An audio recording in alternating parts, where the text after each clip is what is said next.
Engine running. Lift off. Coco Bands, bonjour. Bonjour. Avant l'heure et le jour d'après, je savais pas comme je t'aimais. Même si tu n'es plus là, je te sens ici autour de moi. J'entends ta voix. Que vient faire une Américaine à Paris? Ah, ça c'est là la grande question. T'as atterri comment ici? D'abord c'était pour la mode. Et donc Paris, quand même, ville de la mode, je suis venue et j'ai fait une carrière dans les showrooms. Mais je pensais pas rester, je pensais faire que 6 mois ici et maintenant ça fait plus de 10 ans. Donc je sais pas, je suis rentrée dans un trou noir. Et comment tu es rentrée dans la musique? C'était il y a pas très longtemps, il y a quelques années, il y a un ex à moi qui m'a acheté une guitare et il m'a dit ça suffit, il faut que tu chantes. Et moi je voyais pas et pourtant je chantais tout le temps à la maison et j'écrivais, mais c'est lui qui m'a poussée en vrai. Et j'ai fait mes premières chansons et voilà, c'était parti. Je trouvais ma grande passion.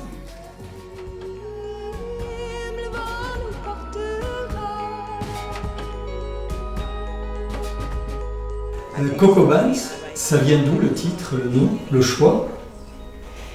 C'est commencé, c'était une blague. Donc c'est drôle ce genre d'histoire qui voyage comme ça, j'adore.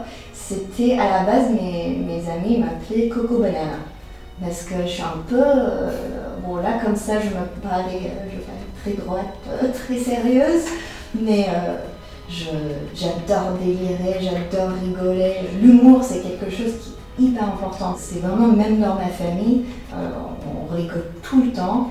Et donc je trouvais ça super ce nickname Coco Banana, mais quand j'ai commencé le projet, je me suis dit j'assumerai pas jusqu'au bout Coco Banana parce que je peux pas chanter les chansons folk en étant Coco Banana.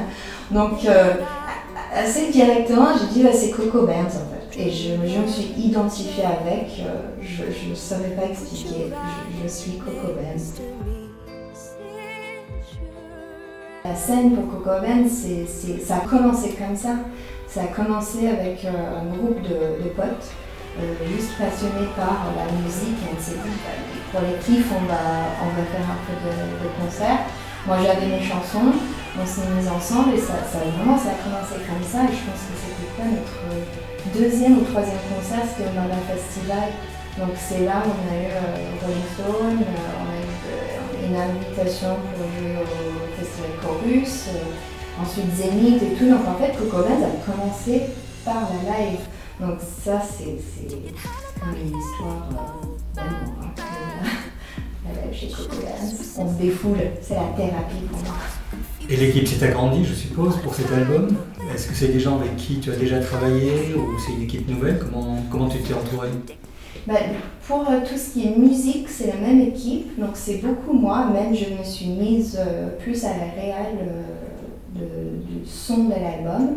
Donc c'est assez chouette. Je suis fière en fait, de dire ça. Je pense qu'on a du mal parfois à se l'avouer, même en tant que femme, de dire que je réalise, que je prod et ça y est, en fait, je m'expose avec cet album. Ensuite, l'équipe, c'est les mêmes musiciens live, donc on est 4 sur scène et on a d'autres réels pour des clips.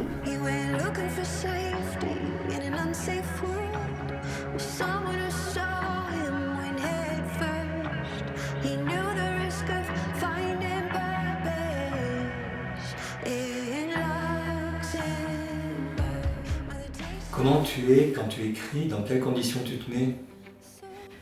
Je deviens très recentrée sur mon monde intérieur. Mon extérieur disparaît et j'explore l'intérieur. Quelle couleur il a ton monde intérieur? J'ai envie de dire noir, mais c'est un peu triste peut-être, mais le noir me fascine en fait. Donc c'est noir, mais je cherche toutes les nuances là-dedans. La littérature française t'a intéressé rapidement? Ben, moi j'adore Verlaine, par exemple, c'est vraiment un de mes poètes préférés de tout confondu. Donc Verlaine, j'ai découvert quand j'étais au lycée. C'est un prof qui nous a montré ça. Je suis tombée raide amoureuse. Et encore, oui, et la poésie française, c'est quelque chose. La nuit s'épaississait ainsi que... Tu peux nous parler du titre que tu chantes là, pour nous? C'était une amie qui a perdu son père. Et elle a commencé à écrire cette chanson. Et elle m'a montré les 2 premières phrases et j'étais tellement bouleversée par la mélodie et par ce qu'elle voulait raconter. En fait, elle voulait s'adresser à son père pour dire que la vie est très dure, qu'elle n'arrive pas, mais en fait, elle reste en vie pour lui.